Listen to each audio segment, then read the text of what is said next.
Pues bien, para continuar adelante le pido al ingeniero Miguel Ángel Tamayo Taipe, coordinador general de los CIES, presentar a nuestro invitado del día de hoy. Adelante, ingeniero Tamayo, bienvenido. Gracias, David. Muy buenos días a todas, a todos. Gracias por su asistencia a este ciclo de conferencias en el marco de fomentar la evaluación en los programas e instituciones de educación superior y en el interior de esta. Como en México, para nosotros los mexicanos, pues solamente les recuerdo, para el exterior, en México contamos desde 2021, precisamente de abril del 2021, con una ley general de educación superior que ordena y mandata principios para la transformación de este nivel educativo hacia el futuro. También en esta ley, en el seno de esta ley, se crea el sistema de evaluación y acreditación para la educación superior, por primera vez también en nuestro país. Como ustedes saben, en México existe una gran cantidad de instituciones o de agencias de evaluación y acreditación, y esta ley, pues en esta parte de ordenanza, crea el sistema de evaluación para la evaluación y acreditación de la educación superior. En diciembre el año pasado, el 21, se publica por primera vez también los lineamientos y los avances para la construcción del sistema de evaluación y acreditación de la educación superior. En estos momentos ya está por entrar pues, el primer documento que ordenará este gran sistema de riqueza institucional que tenemos aquí en México. En esta oportunidad nos es muy grato y un privilegio contar con la presencia del doctor Paulo Falcón, amigo de los CIES, gran profesional, y me va a permitir leer su hoja de vida. El doctor Paulo Falcón es abogado, especialista en ciencias políticas, con proyección en Argentina y América Latina. Especialista en docencia universitaria, magíster en gestión de la educación superior y en diplomacia y política exterior. Es profesor regular e investigador categorizado de grado y de posgrado en carreras relacionadas con la gestión y educación superior universitaria. Cuenta con diversas publicaciones y presentaciones vinculadas a educación, universidad y derechos humanos. Es habitual columnista en medios de comunicación sobre educación y la universidad. Ha ejercido diferentes cargos en gestión de universidades nacionales de Argentina. Participó en procesos de evaluación institucional, acreditación de carreras y aseguramiento de la calidad de la educación superior en instituciones de América Latina y el Caribe. Se desempeñó como director nacional de gestión universitaria del Ministerio de Educación de la República Argentina.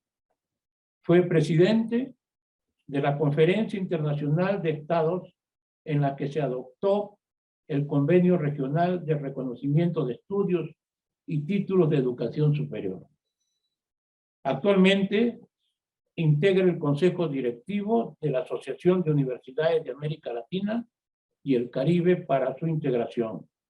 Es miembro del Consejo de Gobierno del Instituto Internacional de UNESCO para la Educación Superior en América Latina y el Caribe. Bien, pues eso nos garantiza el profesionalismo y la experiencia del doctor Paulo Falcón. Un servidor tuvo la oportunidad de escucharlo en la conferencia anual y mundial que se dio en Barcelona en mayo reciente, donde presentó también una de las importantes ponencias con mucho éxito en la comunidad internacional. Nuestro invitado de este día, el doctor Paulo Falcón. Bienvenido, Paulo. Muchas gracias por tu generosidad. Muchas gracias, ingeniero. Es un gusto para mí, realmente un honor poder estar esta mañana junto a los CIES, porque claramente es una institución señera en materia de evaluación, acreditación, procesos de aseguramiento de la calidad en la educación superior. Y en este tiempo tan particular de la pospandemia, como denominan algunos, las tecnologías se han apropiado de nuestras vidas, ¿sí? Estamos en contacto a través de estos instrumentos, pero además también posibilitan este tipo de desarrollo, ¿no? Y claramente también la educación superior durante la pandemia fue sostenida gracias al uso y al empleo de estas tecnologías. Así que todas y todos los universitarios que hemos de alguna u otra manera debutado con la educación en entornos virtuales en este tiempo, hemos aprendido a que en cada clase, en cada encuentro, los avatares vinculados a la conectividad, al desempeño de nuestros artefactos, etcétera, tienen su irrupción en estos desarrollos. Así que la verdad es que es uno de los temas a tener presente en el diseño de las políticas públicas, tanto para los gobiernos de los estados como para las instituciones, cómo pensar la educación superior en contextos de incertidumbre, de falta de certeza y de enorme precariedad de la infraestructura en servicios de conectividad, ¿no? Así que realizada esa necesaria expresión de comprensión, porque hemos pasado por situaciones similares en todas nuestras experiencias, me voy a permitir compartir con ustedes pantalla para hacer una breve presentación, ¿sí? Les voy a pedir si me avisan si estoy... Perfecto, doctor, está en línea. Bueno, como habíamos conversado con quienes participaron de la organización de este evento, la discusión que se abre en uno de los ejes centrales de la educación superior a nivel mundial es justamente el rol del aseguramiento de la calidad, el rol de las instituciones de resguardo, de evaluación y de acreditación de la calidad en este contexto tan particular como el que estamos viviendo, pero especialmente en relación al futuro de la educación superior. La idea de este encuentro tiene que ver con poner en crisis esto que tan acabadamente se nos pretende plantear como algo absolutamente cerrado y sin discusión, que es la sociedad del conocimiento. Después, discutir sobre educación superior y aseguramiento de la calidad, y en última instancia, conversar en torno a esa construcción del futuro a partir de ejes vinculados con la hoja de ruta que planteó UNESCO en la tercera Conferencia Mundial de Educación Superior en mayo de este año en Barcelona, como así también la Agenda 2030 y sus 17 Objetivos de Desarrollo Sostenible. Sin más, la idea es, en esta primera parte, conversar sobre sociedad del conocimiento en torno a las transformaciones, pero también a las contradicciones que este tiempo nos plantea, ¿sí? Fíjense cómo en pocas décadas con esta imagen podemos explicitar cómo las tecnologías han cambiado y cómo las tecnologías han impactado en nuestras vidas. Piensen, por ejemplo, en estas imágenes que tienen a su disposición todos estos artefactos que formaban parte de nuestra vida hasta hace muy pocos años, hoy sin lugar a dudas están absolutamente modificados porque hoy todo eso se hace solamente con el uso de nuestro teléfono móvil, es decir, filmamos, grabamos, escribimos, tenemos una computadora en nuestro teléfono, pero además también los invito a ver esa imagen en donde ven redes sociales. Es decir, no solamente los dispositivos o artefactos de realización de algunas actividades que antes demandaban una multiplicidad de instrumentos se pueden hacer en la palma de la mano, sino que también los vínculos y relaciones, la manera de construir comunidad ha ido modificándose en este tiempo.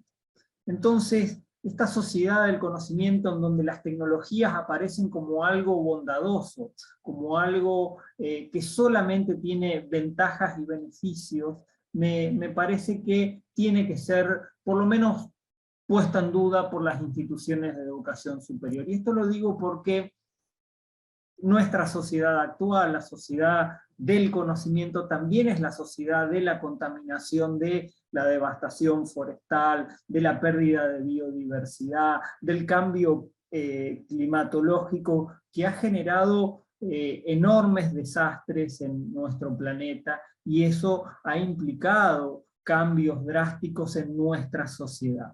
Vemos esa imagen en donde personas están conviviendo no solamente en una situación de pobreza, de miseria, de marginalidad, sino también de contaminación. Ese también es nuestro mundo, ¿sí? No solamente el mundo del avance tecnológico, sino también este mundo con enormes contrastes. Por eso, siempre es conveniente decir que el mundo se ha puesto de acuerdo en el 2015.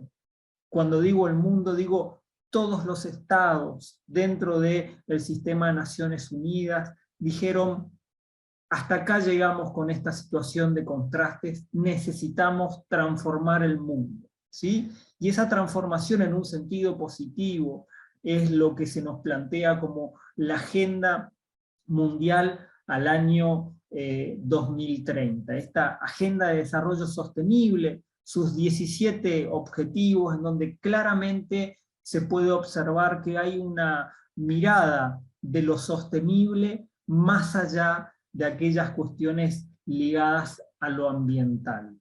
Lo sostenible, preocupación por el planeta, pero también preocupación por la humanidad, preocupación por nuestra sociedad. Es imposible para nosotros pensar en un planeta sin la humanidad entendida como parte de él. Y esto tiene que ver con entender que la Tierra no es nuestra, sino que nosotros somos parte de la Tierra. Y en esta lógica de pensar los objetivos de desarrollo sostenible, sin lugar a dudas, para quienes trabajamos en educación, el ODS 4, el Objetivo de Desarrollo Sostenible número 4, es un punto de partida, es una definición que junto a sus metas planteadas nos tiene que inspirar, nos tiene que llevar a repensar lo que venimos haciendo. Pero la verdad es que esta lógica de emprendimiento, de acuerdo a nivel mundial sobre algunos conceptos sociales y ambientales básicos y necesarios para esa construcción de futuro, tuvo un pequeño problema, ¿no? Habíamos acordado empezar a cambiar el mundo, y en el 2019, en diciembre de 2019, en China se alerta sobre la irrupción de este virus. Esta pandemia que asoló al mundo y que nos hermanó en el sufrimiento, nos tiene que colocar en una posición de enorme fragilidad. La humanidad es frágil, esa mirada omnipotente del ser humano, de nuestras sociedades, claramente se puso en tela de juicio, ¿sí? Apareció una enorme cantidad de incertidumbre, y paralelamente las instituciones de educación superior, las universidades, los centros de ciencia y tecnología en todo el mundo mostraron que son capaces en muy rápido tiempo de generar propuestas, de generar alternativas, de promover esperanza. La vacuna generada por una universidad promovida y desarrollada en acuerdo con un centro de desarrollo de innovación o tecnológico de otro país, ha permitido, ¿sí?, que hoy una buena cantidad de nuestras poblaciones cuenten con anticuerpos, cuenten con test rápidos de detección temprana de esta enfermedad, etc. Y lo que era una enorme preocupación, hoy por suerte está dejando de ser una noticia tan dolorosa todos los días, ¿no? Entonces, en este contexto, en este marco de una sociedad contradictoria, de una sociedad excluyente, de una sociedad en donde se avanza a pasos agigantados en unos aspectos, pero también se retrocede seriamente en otros, el mundo se ha puesto de acuerdo en que hay determinados principios que hay que animarse a impulsar. No es casual que el ODS 4, el Objetivo de Desarrollo Sostenible de la Agenda Mundial, se lo denomine comúnmente como educación de calidad, ¿sí? Entonces me parece que en este contexto de pospandemia y a prácticamente 8 años del cumplimiento de esa agenda, y hoy los organismos internacionales, en la UNESCO, en donde yo participo, ya estamos hablando de 2030 y más allá, sabiendo y siendo conscientes que seguramente al 2030 no se cumplimentarán estas metas y objetivos, pero sí, claramente, estas metas y objetivos lo que permiten es empezar a pensar, por ejemplo, a la educación superior y el aseguramiento de la calidad en clave de mejora, en clave de un avance, un progreso significativo, continuo y permanente. ¿Para qué? Para garantizar los principios fundamentales de esta agenda.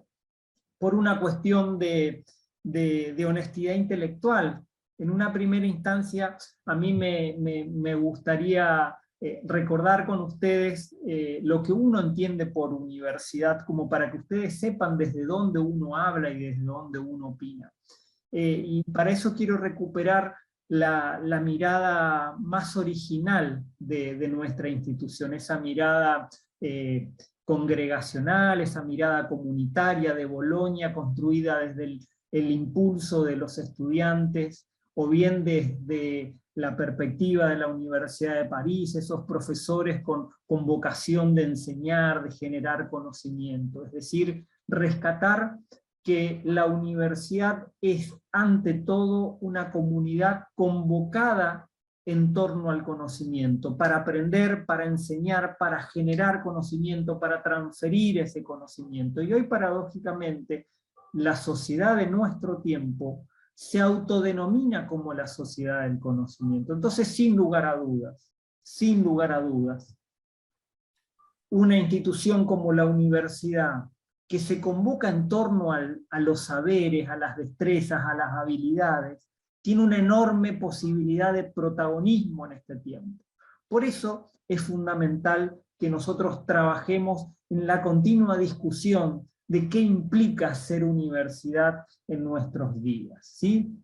Tradicionalmente, según los distintos modelos universitarios, uno podía encontrar que las funciones de la universidad eran la función académica, la función científica en esa universidad humboldtiana, desde la reforma universitaria de 1918, esos jóvenes que irradiaron el concepto de universidad latinoamericana nos imprimen esa necesidad de responsabilidad social que debe tener la universidad con su territorio, con su comunidad, etc. Y el concepto de extensión universitaria también aparece como una función sustantiva.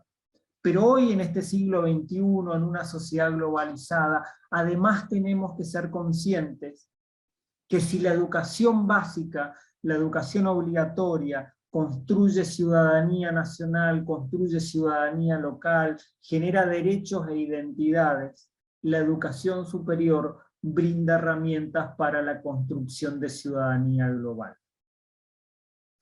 La educación universitaria, la educación superior, tiene que ser pensada hoy en clave de internacionalización de sus actividades. Por eso incorporamos a la internacionalización como una función sustantiva, como una función que atraviesa a las otras funciones de la universidad.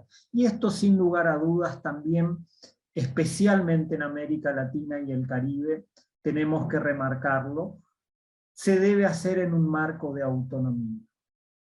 La autonomía es central para garantizar libertades académicas, para garantizar libertades científicas, para que el gobierno no nos diga qué enseñar ni cómo hacerlo, para que determinados sectores no tengan la capacidad de imposición sobre la construcción de la verdad, sobre la construcción del bien, sobre la construcción de belleza. ¿Sí? Las universidades necesitamos gozar de libertades como para poder desarrollar esto que aparece hoy como mandato en ese objetivo de desarrollo sostenible, de garantizar educación inclusiva, equitativa, de calidad, con oportunidades de aprendizaje durante toda la vida y para todos. ¿Sí? Esta debe ser la razón por la cual nos convoca la universidad y la razón por la cual la universidad se integra a la sociedad.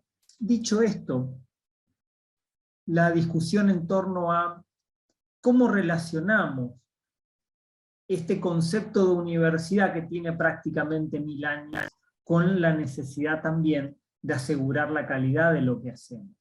Y esto nos lleva hacia el pensamiento de algunos conceptos que suelen estar ligados a los procesos de aseguramiento de la calidad.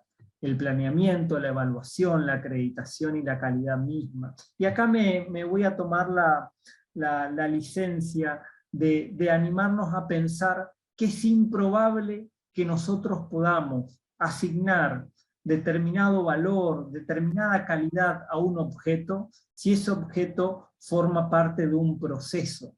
Y entonces, si la educación es un proceso, si la investigación es un proceso, si la extensión universitaria es un proceso, si la internacionalización de la educación superior también lo es, claramente nosotros tenemos que animarnos a pensar que todo proceso de evaluación, de acreditación o de aseguramiento de la calidad debe tener la capacidad de mirar procesos, de mirar películas y no solamente fotografías.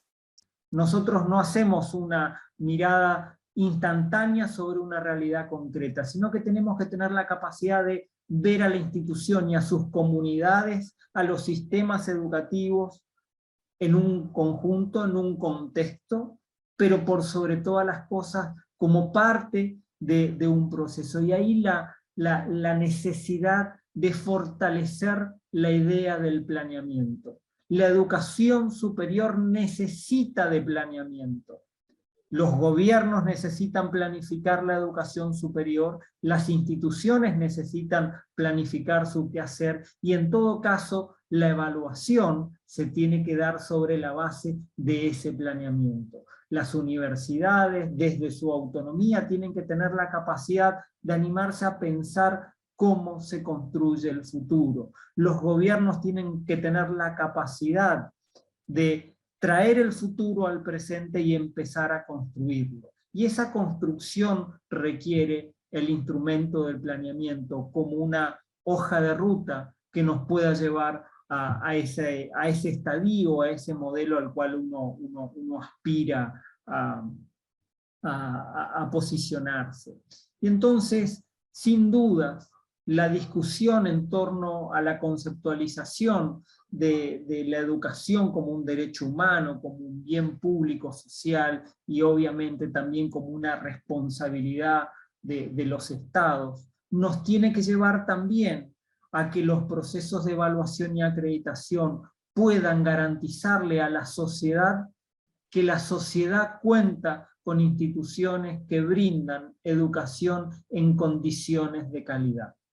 Esto es sumamente valioso, y por eso los distintos sistemas universitarios y educativos del mundo han ido construyendo y discutiendo cuáles son los objetos de de análisis y cuáles son los instrumentos para poder llevar adelante esta garantía del aseguramiento de la calidad, ¿sí? Por eso también es importante pensarnos como evaluados, pensarnos como evaluadores, pensarnos desde la lógica de un estudiante que se presenta con miedo y angustia a rendir un examen. Cada institución que pasa por un proceso de evaluación siente de alguna u otra manera lo mismo. Y entonces los procesos de aseguramiento de la calidad tienen que tener la transparencia suficiente como para poder darle a las comunidades educativas y científicas respuestas a estas preguntas que nos hemos hecho todos, que se han hecho todas las personas que participaron por procesos de evaluación. ¿Quién evalúa? ¿Quién determina la evaluación? ¿Quiénes son los evaluados? ¿Cómo son los procesos de evaluación? ¿Cuáles son las reglas de juego? ¿Sí? ¿Cómo seguimos después de la evaluación? Es decir, ¿qué impacto va a tener esa evaluación en la carrera, en el programa, en la institución, en el sistema? Es decir, ¿qué beneficios y qué consecuencias trae la evaluación? Todas estas preguntas tienen respuestas, sin lugar a dudas, y también es importante que esas respuestas estén clarificadas de antemano, para no tener sorpresas. Dicho esto, me parece también importante quitarle el peso, ¿sí?, de las respuestas de estas preguntas a las agencias de evaluación y acreditación. Y esto lo voy a decir ¿por qué? Porque creo conveniente recordar que nuestros sistemas de educación, en definitiva, pueden sintetizarse como un conjunto ordenado, sistemático y progresivo de evaluaciones. Nosotros somos evaluados desde que ingresamos a la educación inicial, pasamos a la primaria, a la secundaria, a la educación superior. Todos nosotros hemos sido evaluados y hemos evaluado. En estos momentos ustedes me están evaluando a mí y yo lo sé, espero aprobar. Pero digo, cada instancia vinculada a la educación, a la investigación, pasa por procesos de evaluación. De modo tal de que la evaluación no nos tiene ni que sorprender, ni que disgustar. En todo caso, nos tiene que interpelar para poder llegar en las mejores condiciones posibles a estos procesos que son regulares, que son permanentes y que están instalados. Dicho esto, agrego esta imagen que viene a continuación. ¿Para qué? Para poner en evidencia que los procesos de evaluación y acreditación no son algo novedoso. Fíjense estos autores cuando analizan los procesos de evaluación y acreditación, especialmente en el mundo anglosajón, que es quizás el espacio educativo que con mayor anticipación trabajó estas instancias. Vemos cómo hace prácticamente más de 200 años que tenemos procesos de evaluación y acreditación de distinta manera, de distinta forma, con distintas particularidades, procesos, etc. Pero en definitiva, también tenemos que decir que la evaluación no es algo novedoso. Sí, es cierto que en América Latina y el Caribe, esta lógica del Estado evaluador, a partir de 1980, especialmente en la década de los 90, se desarrolla con una enorme extensión en prácticamente todos los sistemas de educación de América Latina y el Caribe. Pero también ese desarrollo es de alguna u otra manera dispar. Por eso es tan importante, por ejemplo, cuando vimos en el video institucional que se presentó cuando se abrió esta jornada, cómo los CIES, por ejemplo, participan de instancias internacionales, ya sea en el plano regional, con RIACES, o bien con la agencia a nivel mundial que nuclea a todas las agencias de acreditación. Y de esta manera, esta forma, como bien decía el video, de garantizar buenas prácticas, pone en diálogo a los comités con otras agencias de evaluación y acreditación, y permite crecimiento, permite compartir experiencias, permite el desarrollo, como bien se decía, y disculpen si soy reiterativo, de buenas prácticas en materia de evaluación, en materia de acreditación, en materia de transparencia de la información de estos procesos. Dicho esto, creo interesante poner en discusión algo. Cuando evaluamos sistemas, instituciones, carreras o programas, según cómo se denominan en nuestros sistemas universitarios. Y claramente es el objeto de evaluación el que determina el mejor instrumento, el mejor dispositivo o modelo para la evaluación y la acreditación. A mí no me gustan mucho las pruebas estandarizadas, pero sin lugar a dudas están extendidas en todo el mundo para la evaluación de la educación obligatoria, ¿sí? Tenemos las pruebas de UNESCO, tenemos las pruebas PISA, y que evalúan resultados de aprendizaje, ¿sí? Y en esto un pensamiento que corre por mi cuenta. Los resultados de aprendizaje son una de las maneras de tomar nota del estado del desarrollo de los procesos educativos en una institución o en un sistema. Ahora bien, en el plano universitario, en la educación superior, tenemos que animarnos a pensar también que los procesos de evaluación van más allá de la sola educación. ¿Por qué? Porque como hemos dicho recién, nuestras instituciones no solamente enseñan, sino que también investigan, generan conocimiento, lo transfieren, innovan, desarrollan conocimiento y trabajan en una comunidad mundial. De modo tal de que las dimensiones de la evaluación, las dimensiones para la acreditación en el mundo universitario deben ser, y efectivamente lo son, más complejas. Por eso es tan relevante tener en claro cuál es el objeto de evaluación como para poder asignar cuál es el método o instrumento para poder llevar adelante ese desarrollo. Hay distintos modelos a lo largo y a lo ancho del mundo y nuestros sistemas educativos tienen preferencias, ¿sí? Sin lugar a dudas la evaluación como herramienta nos permite instalar la política de la evaluación para la mejora continua, es decir, es la evaluación como herramienta diagnóstica que nos permite conocer nuestros déficits, nuestras fortalezas, nuestras instancias de mejoramiento. Y la evaluación regular, cada X cantidad de años, nos permite ir contrastando esa posibilidad de desarrollo y de crecimiento institucional. La acreditación, en cambio, lo que implica es el cumplimiento efectivo de determinado estándar, de determinado parámetro. Acredito el cumplimiento de los requisitos básicos como para poder desarrollar una carrera o un programa, obtener una licencia como institución. Y también a nivel internacional aparecen los rankings. Una lógica impuesta desde perspectivas más empresariales, ¿sí? En donde el ranking nos ofrece una jerarquía, ¿sí? Sobre determinados parámetros establecidos de manera arbitraria por quien realiza el ranking, ¿sí?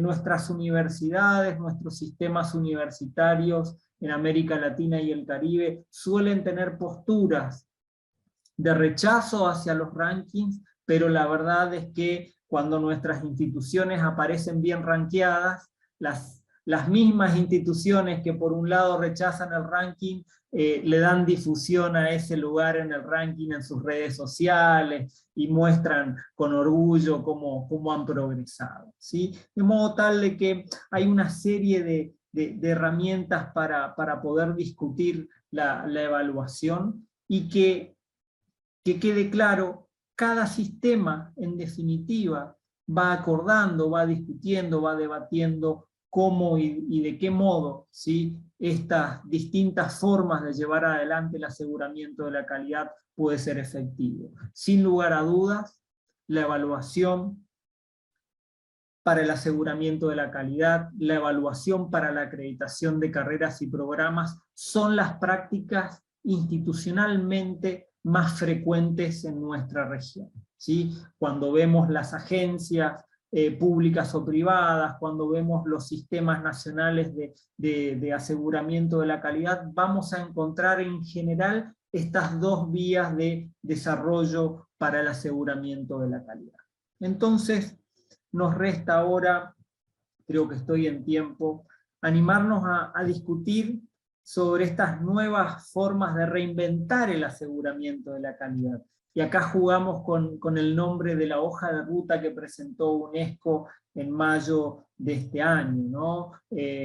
Más allá de los límites, nuevas formas de reinventar la educación superior, decía esa hoja de ruta. Bueno, en esta ocasión la idea es discutir el aseguramiento de la calidad y cómo podemos mejorarlo de acá a los próximos años. No es inocente este planteo, ustedes verán, está el icono de la Agenda 2030, ese colorido círculo que viene a rodear al icono que de alguna forma pretende sintetizar a la idea de universidad.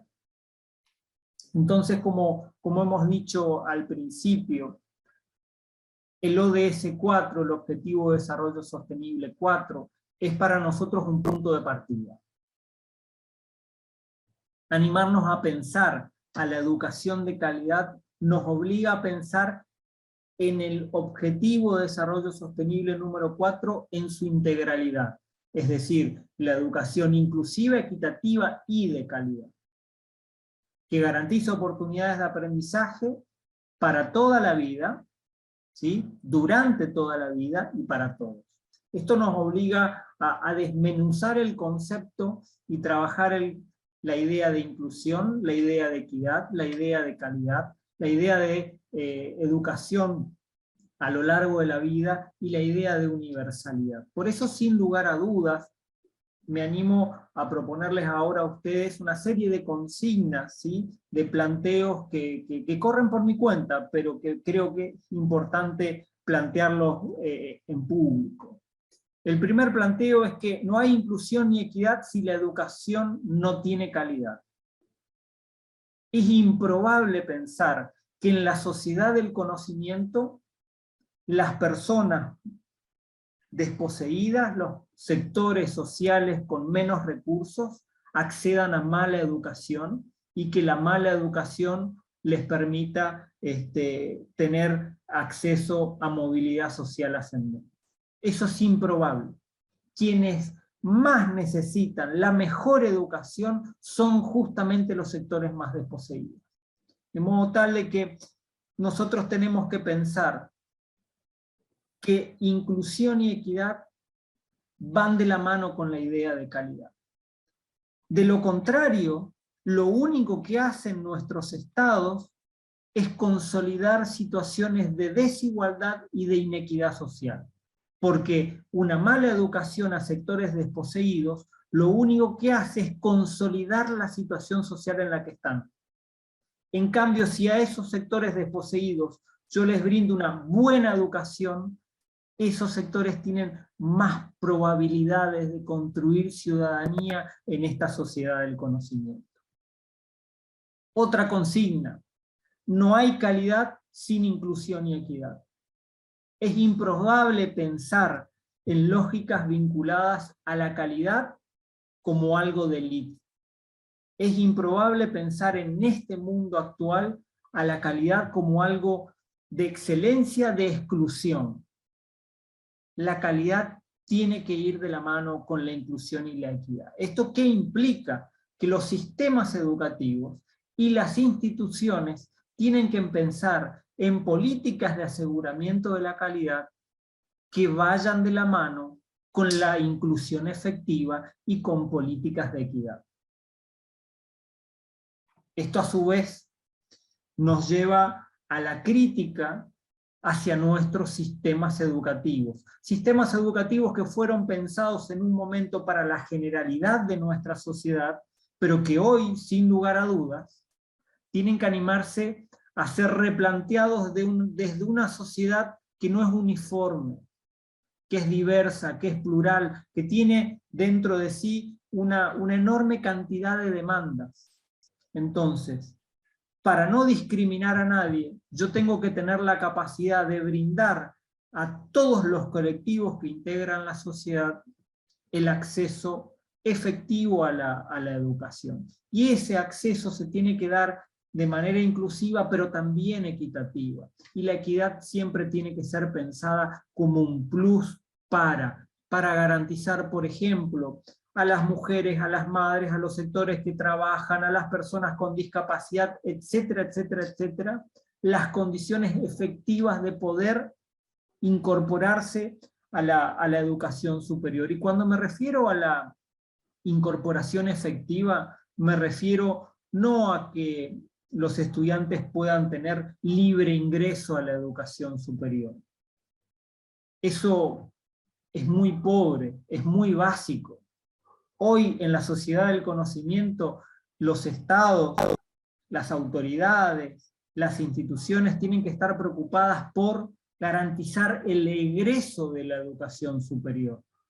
No alcanza con el acceso, con el ingreso. Tenemos que estar preocupados porque las personas ingresen a la educación superior, pero que además que avancen en sus estudios, que incorporen competencias para poder desenvolverse en un mundo tan cambiante, en un mundo tan difícil como el mundo actual.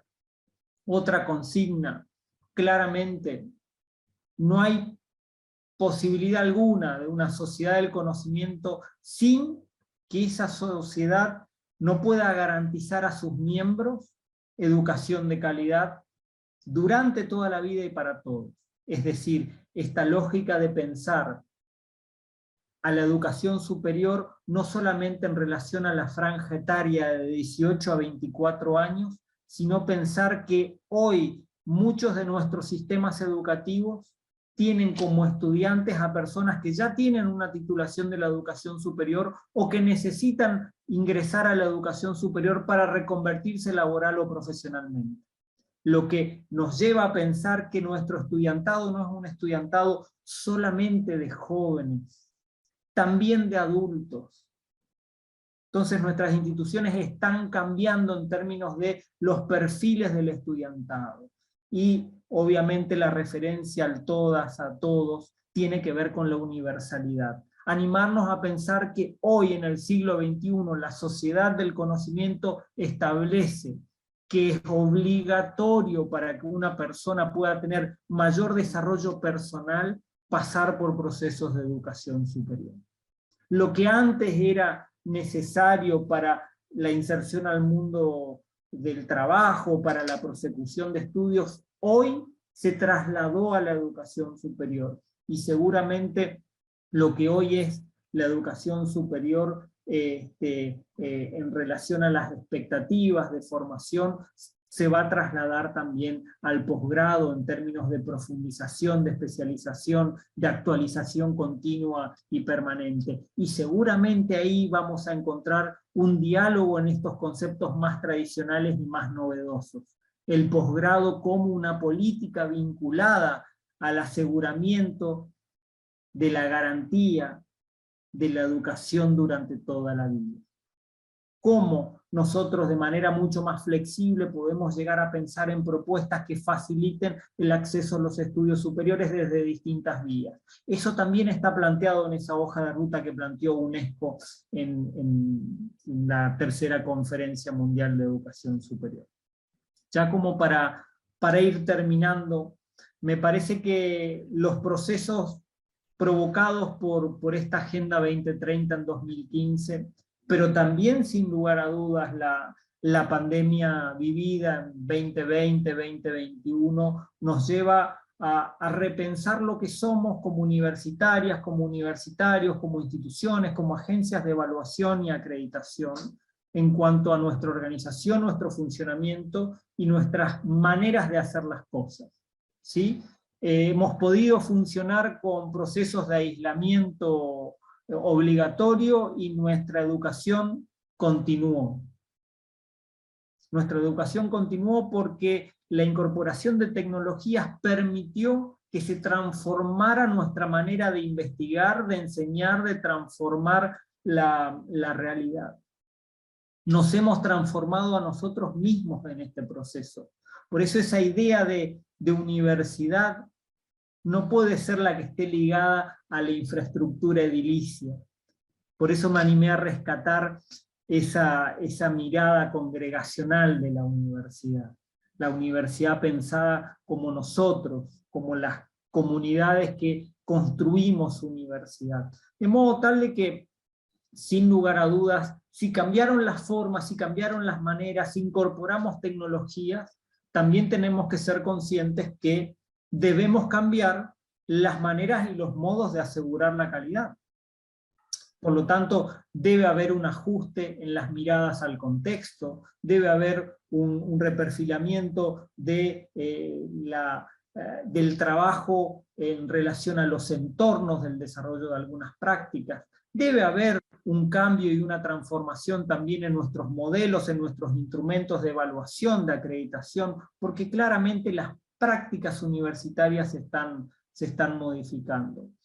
Y me parece que es importante entender que si la Agenda 2030 transforma a la educación en términos positivos, en relación a inclusión, a equidad, a calidad, a aprendizajes durante toda la vida, a la perspectiva de universalización, también tenemos que animarnos a pensar que nuestras agencias, nuestras instituciones de aseguramiento de la calidad, nuestros instrumentos, nuestros indicadores, ¿sí?, vinculados al aseguramiento de la calidad también tienen que cambiar.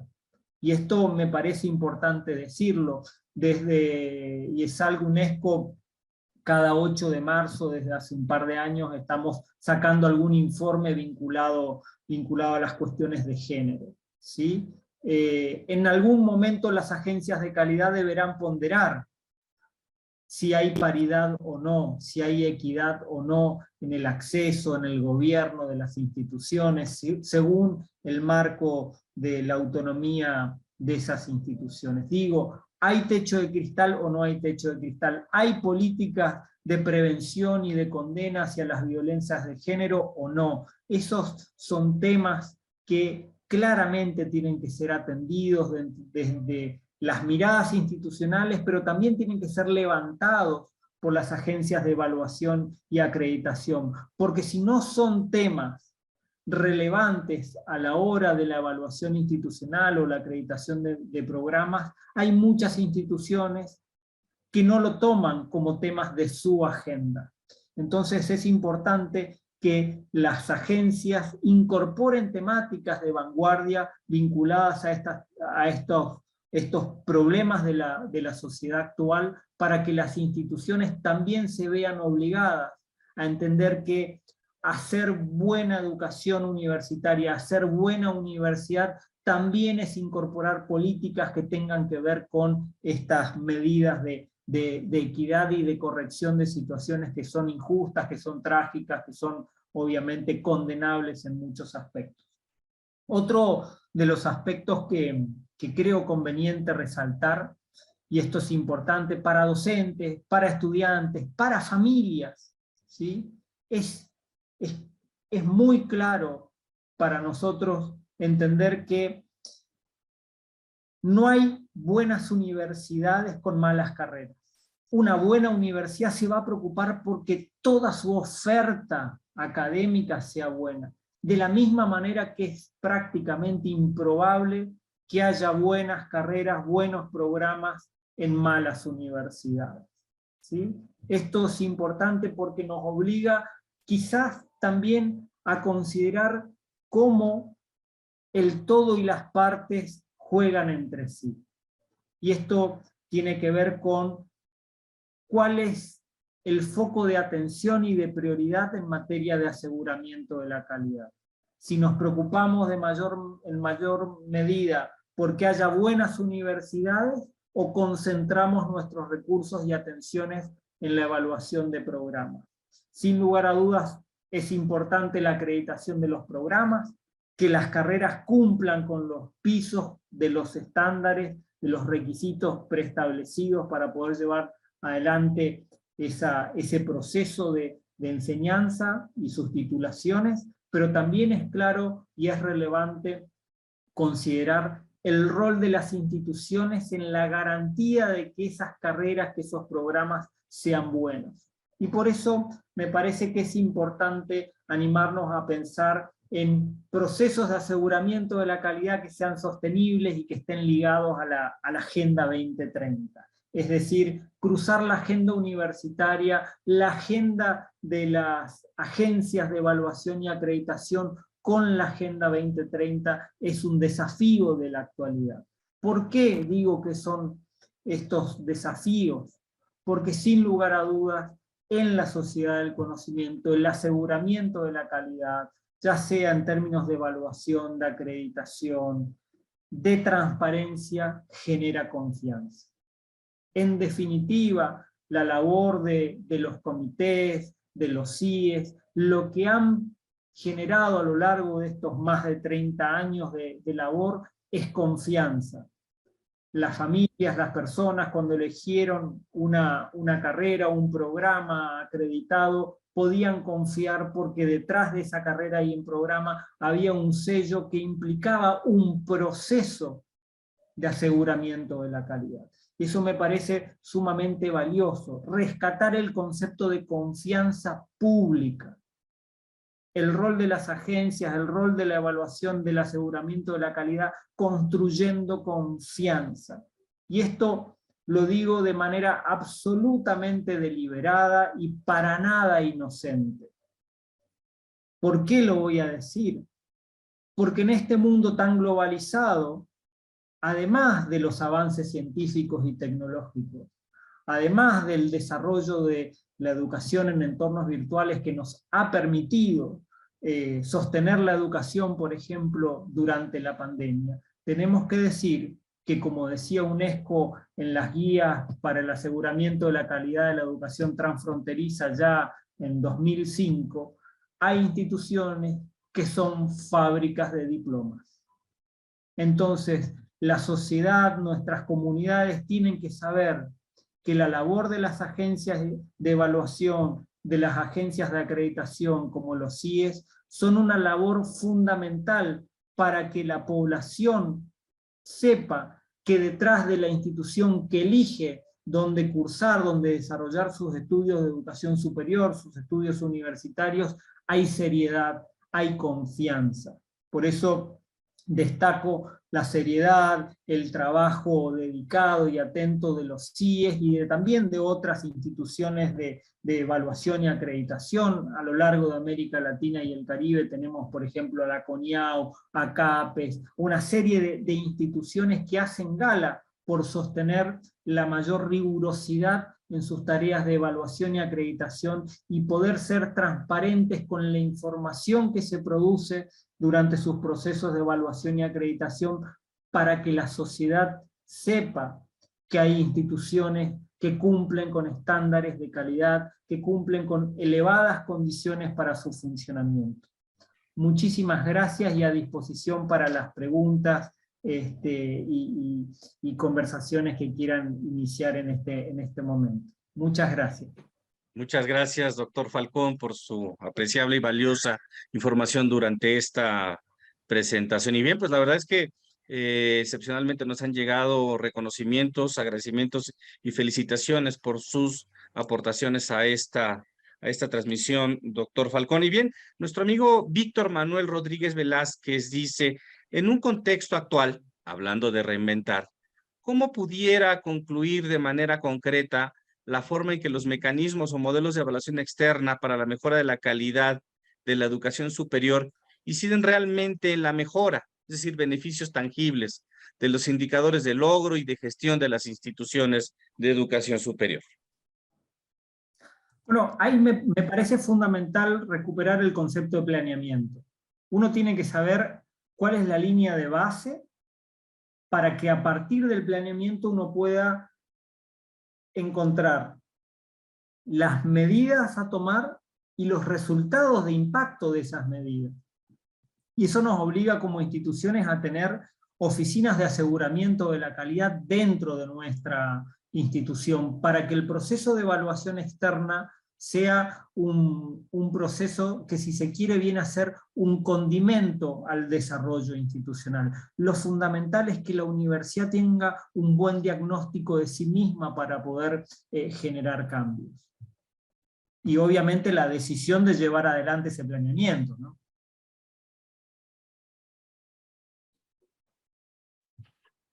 No te estamos escuchando, David. Gracias, doctor. Perdón, en el espacio del chat hay varias aportaciones que redundan en cuál es su opinión respecto a que la acreditación deba de ser voluntaria u obligatoria. ¿Cuál es su planteamiento en ese sentido, doctor Falcón? Yo creo que los sistemas de educación superior son construcciones sociales. Creo que cada estado y cada sistema universitario va generando sus acuerdos. Participo yo en la Argentina de un sistema en el cual, por ejemplo, todas las carreras, es decir, todos los programas de posgrado, deben pasar por procesos de evaluación y acreditación, y la verdad es que eso provocó una enorme mejora en las ofertas universitarias en los últimos años. Me parece que una cosa es la evaluación y otra cosa es la acreditación. Sin lugar a dudas, una autonomía responsable garantiza el cumplimiento de determinados estándares y requisitos. Acá también me parece que hay que tener una respuesta muy ajustada a la realidad concreta de cada país. ¿Por qué? Porque hay campos profesionales que están regulados por los estados. Entonces, por ejemplo, en general las carreras vinculadas a la salud tienen en su formación determinados estándares básicos que cumplimentar en términos de contenidos curriculares, en términos de prácticas obligatorias, de la extensión de esa formación, de la extensión de esas prácticas, de las condiciones en las cuales se tienen que llevar adelante esos procesos tanto de enseñanza como de aprendizaje. Y entonces ahí me parece que es importante que esas carreras pasen por procesos de evaluación y acreditación de esos cumplimientos mínimos. A todos nos gusta ir al médico y estar tranquilos de que el profesional que nos atiende es un profesional que fue debidamente formado para eso. Bueno, me parece que los sistemas tienen que garantizar que la sociedad, en términos de sus derechos, de sus expectativas, de su vida, esté resguardada. Y para eso la acreditación es un instrumento, claro. Y precisamente en ese sentido, nuestro amigo Germán Telles Palma señala, se ha mencionado en otros espacios que el gran desafío de la educación superior es preparar estudiantes para problemas que todavía no existen. Sin duda un gran reto curricular. Y pregunta, ¿cuál es su percepción al respecto? Ya que tiene que ver mucho para ofrecer con la calidad educativa. Sí, es cierto, nosotros solemos decir tres cosas al respecto. La primera es que nuestras instituciones están formateadas bajo modelos del siglo XIX. La segunda es que nosotros somos docentes del siglo XX, con formas, maneras, prácticas, hasta nuestro lenguaje es del siglo XX, y que hoy tenemos nativos digitales como estudiantes, y que esos nativos digitales como estudiantes se enfrentan al gran desafío de tener que desempeñarse laboral y profesionalmente en un mundo tan variado e incierto, en donde seguramente buena parte de las cuestiones que ellos van a tener que resolver durante su vida profesional todavía no existen. Entonces, ante esa incertidumbre, ¿qué me parece fundamental? Rescatar una lógica vinculada a propuestas en donde la formación no sea tan disciplinar, sino que haya una tendencia hacia la intra y multidisciplina, en donde nosotros podamos pensar en formaciones más holísticas, ¿sí? Mucho más completas en términos de lo académico y de lo profesional, no solamente la lógica vinculada a la teoría y a la investigación de un campo del conocimiento, sino también tener un enfoque práctico sobre el ámbito en el cual esos jóvenes se van a desarrollar. Y sin lugar a dudas también animarnos a pensar en lógicas de flexibilidad curricular que hagan que pueda haber valoración y reconocimiento de saberes adquiridos por distintas vías, ¿no? Pensar que nuestras propuestas académicas en programas y carreras pueden ser a su vez distribuidos en una serie de microcertificaciones que vayan acreditando competencias del estudiantado a lo largo de su carrera, a lo largo de su programa, y que obviamente también le permita al estudiantado contar con una diversidad de programas, ¿sí?, a los cuales hacer uso, y que no tenga que ser como el juego de la oca, como el parchís, ¿no?, en donde uno de pronto tiene la mala suerte de caer en un casillero y después tiene que retroceder unos cuantos casilleros para atrás. Me parece que hay que valorar el conocimiento, que hay que valorar la experiencia, y que es a partir de allí en donde en todo caso hay que complementar, recalificar y demás, ¿no? Y eso nos obliga a tener flexibilidad en la comprensión de que los reconocimientos no son solamente a los programas en términos formales, son a las personas, a sus derechos, a sus saberes, a sus competencias, y eso exige no solamente flexibilidad curricular, sino también en buena medida flexibilidad mental a los funcionarios y a los profesores que recibimos ese estudiantado, ¿sí? Lo digo porque en muchas instituciones la decisión de estos reconocimientos recae sobre los profesores, y los profesores en algunos casos suelen tener posiciones arbitrarias, y dicen, pero ¿cómo va a saber derecho penal este muchacho si no estudió de mi libro? Bueno, ese ejemplo por el extremo creo que responde a muchas realidades. Entonces hay la necesidad de flexibilizar la oferta, flexibilizar los entornos, pensar que el mundo actual nos permite conjugar a su vez presencialidades, es decir, distintas formas de hacernos presente para enseñar, para investigar, para extender, para aprender, ¿sí? Y eso obliga a repensar la actividad en general. No podríamos estar más de acuerdo con usted, doctor. Bien, Juan José Mendoza Alvarado dice, ¿es posible hablar de un concepto de evaluación de la calidad estandarizado en el contexto de las disparidades regionales y contextos socioeconómicos tan disímiles como, por ejemplo, en México? Hace referencia a nuestra región, pues, en Latinoamérica.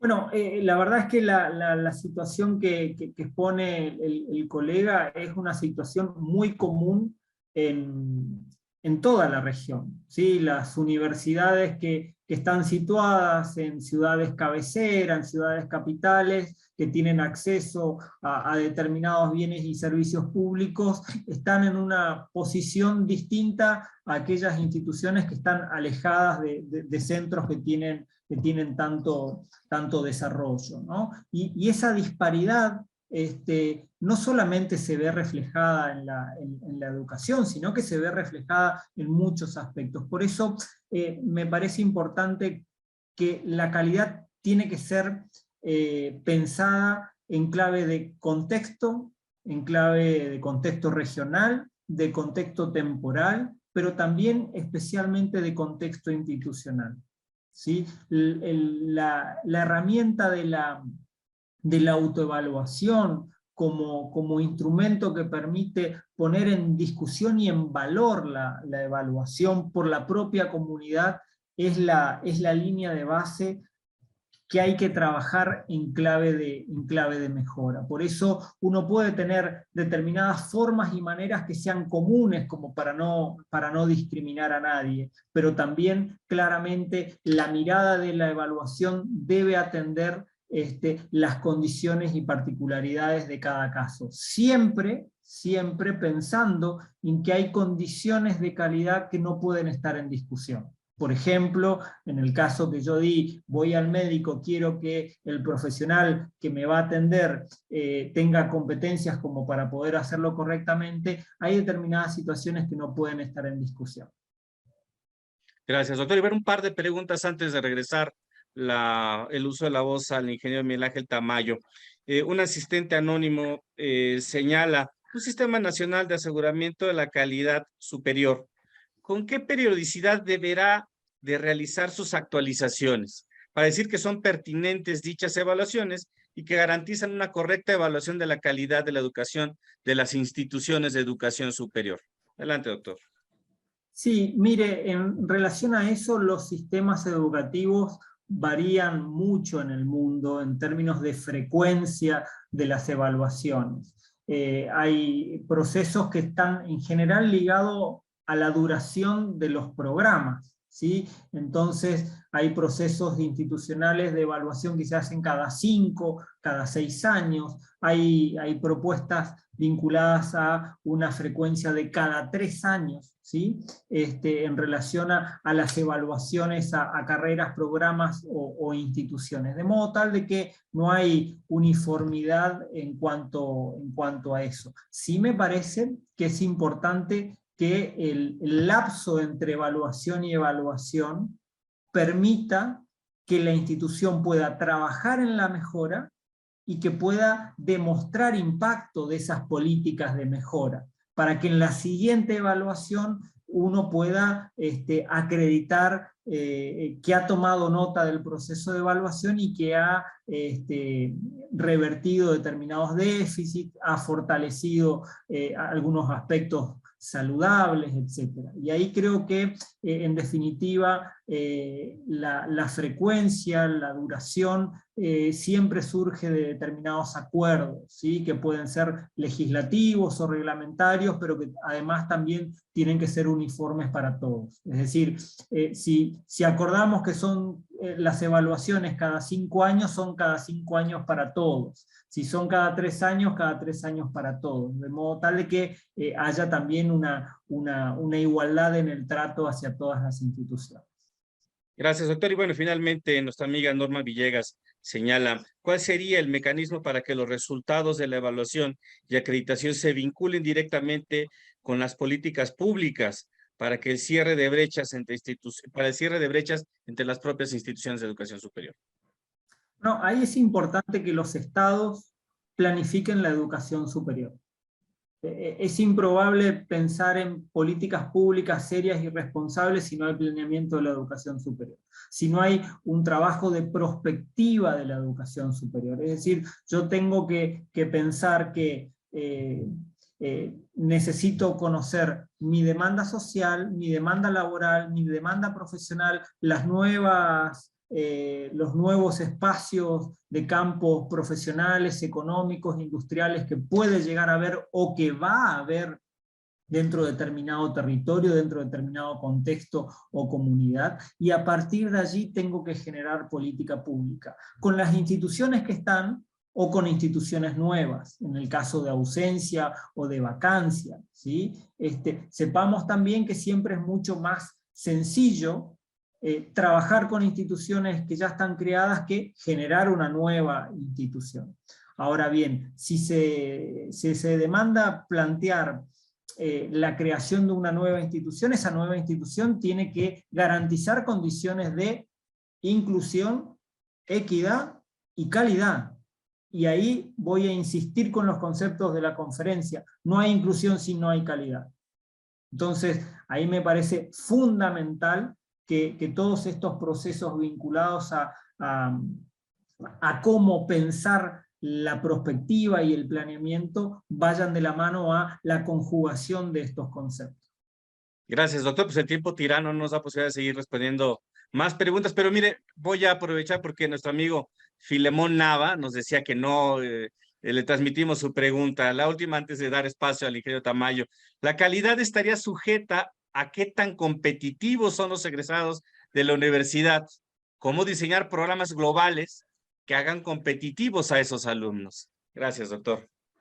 No, por favor, mire, yo me niego a pensar en la calidad como un concepto pura y exclusivamente ligado a la inserción de quienes han egresado. Me parece que debe ser un concepto mucho más amplio, un concepto que considere no solamente enseñanzas y aprendizajes, sino también investigaciones, sino también extensión universitaria, responsabilidad social, etc. Un concepto que permita mostrar que la institución, que la carrera o el programa tiene consistencia interna.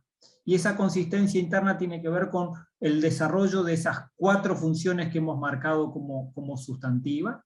y obviamente una de ellas es la función académica, y ahí quien no quiere que quienes egresen de sus instituciones puedan tener la mejor inserción profesional o laboral posible. Pero eso me parece que está fundamentalmente ligado a aspectos que hacen a la institución y no solamente a las personas o a los resultados de aprendizaje de esas personas. Por eso insisto, es improbable que una buena universidad tenga malas carreras. Y cuando digo buena universidad, digo una universidad preocupada por sus docentes, por sus estudiantes, por su infraestructura, por el desarrollo de todas sus funciones y obviamente también por el egreso.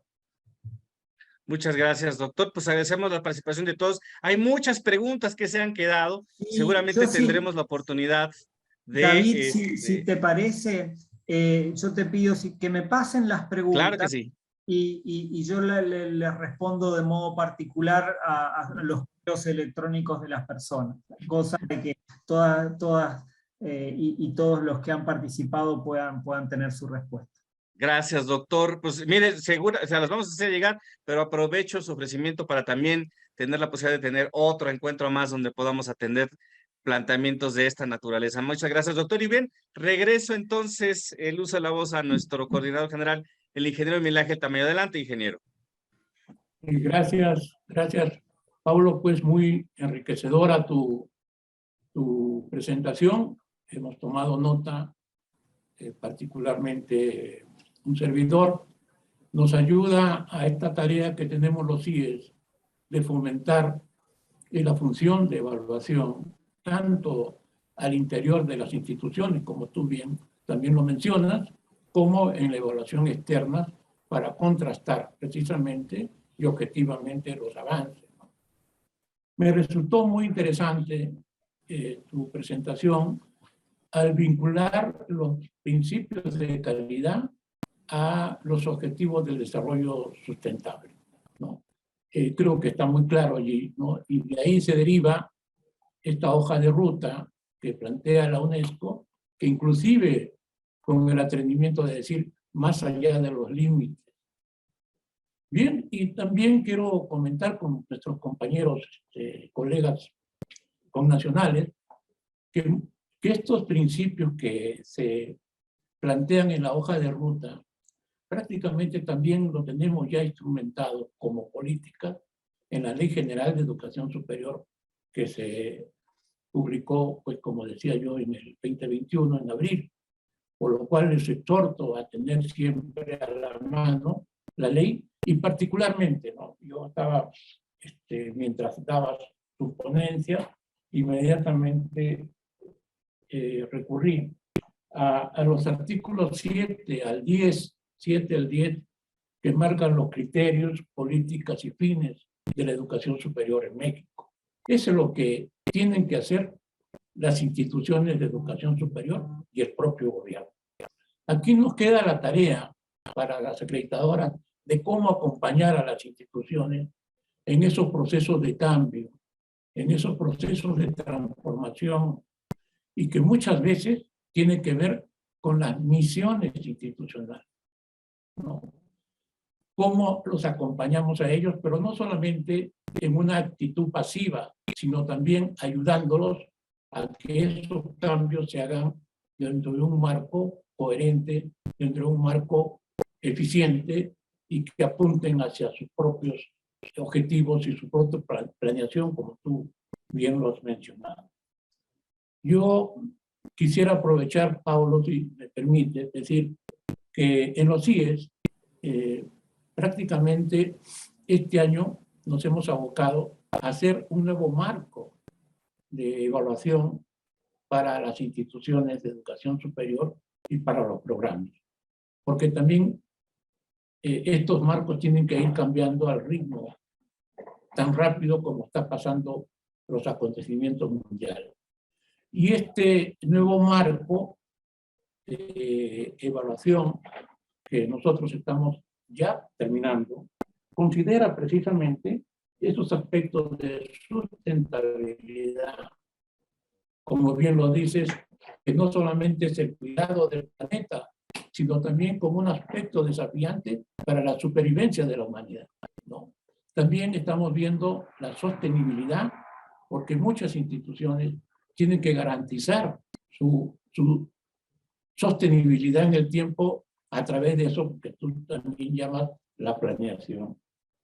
Y finalmente, la compatibilidad que nos ha hecho presente muchas veces el señor subsecretario, nuestro director de todo esto, en el cual reunamos en esta compatibilidad lo que haga la institución debe hacerse en un marco de responsabilidad social. Atención a la interculturalidad, atención al desarrollo local, atención a la diversidad, ¿no? Y por eso que nuestro marco de referencia de los CIE, ¿no?, se hace en un aspecto de desarrollar estándares prescriptivos, es decir, estándares como los médicos, ¿no? Cuando tú vas, prescribe qué tienes y te manda alguna receta. Igual nosotros respetamos los propósitos de cada programa o de cada institución, respetamos el entorno y su naturaleza, y con estos estándares de carácter prescriptivo las ayudamos a que vayan cambiando en el orden que ellos mismos han planteado, en su planeación, en sus planteamientos estratégicos, de una manera no invasiva, sino respetando lo que ellos hacen, pero diciéndoles, ustedes plantearon esto, así lo están haciendo, ¿no? Y de esa manera contrastar este desempeño real contra sus propios planteamientos y ayudarlos a que enrumben hacia ese objetivo de la excelencia a través de una mejora continua con nuestra recomendación. Quisiera también decir que cuando estaba yo agradeciendo a nuestra directora ahora del Sistema de Evaluación y Acreditación de la Educación Superior planteado en la ley, la doctora María José Ruiz Sauci, y la cual reitero mi agradecimiento también de que esté presente, pero también agradecer a nuestros amigos, a los amigos por la educación, con Axel Ruiz, quienes también nos han ayudado a la convocatoria de este gran evento y a difundir también pues los conocimientos, los planteamientos, los conceptos que dan en este caso que nos ha hecho saber Paulo. Te agradecemos enormemente tu participación. Quiero también comentar que esto está grabado y se publicará ya en YouTube para que las personas que quisieran nuevamente anotar algunos conceptos que por ahí se les puede haber pasado, pues ahí lo tengan presente, ¿no? Y que sea un material didáctico para estas tareas tan importantes de la calidad en el marco de la transformación del mundo, y que los eventos que vienen son eventos muy rápidos, son eventos emergentes, todo cambia cada vez más rápido, es muy incierto, pero debemos apoyar entonces a que los alumnos, así como las instituciones, estén preparadas para estas emergencias. Pues de mi parte y a nombre de la comunidad de los CIES, les agradezco mucho esta generosidad y te extiendo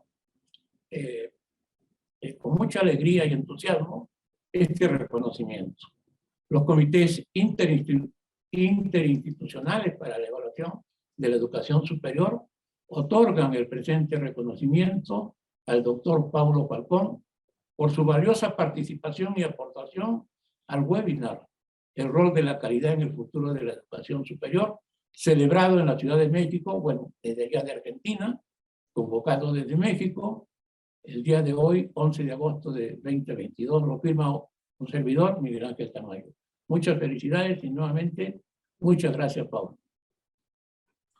Muchas gracias a ustedes, la verdad que un honor poder compartir estos conceptos, este encuentro, y muchas gracias para las personas que asistieron, y me comprometo a dar respuesta a las preguntas una vez que las reciba.